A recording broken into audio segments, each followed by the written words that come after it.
Welcome back. It's Local Edition. I'm Brad Pomerantz. Thanks for joining us again. Our guest is Curran Price. Mr. Price is a member of the California State Senate. We thank you for joining us. Thank you. Boy, it's December, and yet you're back in Sacramento looking at yet another budget deficit. A report recently came out that said that our budget deficit may not be $25 billion, but $28 billion because of what's happening in Washington. The tax cuts may be good for Americans, but it's going to hurt the California state budget. Yeah, well, we had a summit the other day, as you recall. Governor-elect Brown brought a number of officials to discuss the budget, the shortfall, how we got there. We didn't really talk about solutions, but we wanted to kind of set the framework for where we are now. Well, and it's not a pretty picture. It seems like the way you got there is, on one hand, overly optimistic assumptions. And well, that's true. Been happening every year for the last few years. We've had overly optimistic assumptions, and the problem has been the revenues just haven't been there. And at the same time, 30 years ago, the state assumed a number of local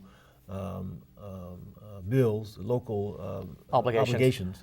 And we're still paying for those obligations, and the revenue is just not there. You talk about the incoming governor, Jerry Brown. He has proposed that voters be presented with budget options. Option A would be a budget that only results in cuts. To close the deficit, we cut. Option B would include some cuts and some revenue increases. Aside from the pluses or minuses behind those proposals, what do you think about proposing a budget to the voters? Well, I think it's an opportunity to get some direct feedback, some direct input. Certainly they elect us to make hard decisions. That's what I would think. But I think in this time, in this transitional period that we are in, a period of more transparency, more engagement, involvement, I think it's a good approach. But when you look at what voters are saying, we've had several polls come out in the last few months post-November election. They have said that they want programs protected, but they want cuts only. You can't have it both ways. Can't have it both ways, and that's the frustration and that's the problem that we're facing in Sacramento. Over the past 2 years, we've made almost $80 billion in cuts, and it's still not enough. The Democratic majority certainly has resisted efforts to reduce the safety net. Those that were impacting those who need the most. Well, let's talk about the Democratic majority. Unlike what's happened in Washington, California saw a Democratic wave. Yes. There are more Democrats in the state legislature this year than last. There is now a Democratic governor. Every constitutional officer is held by a Democrat. So, presumably the Democrats can do what they want to do.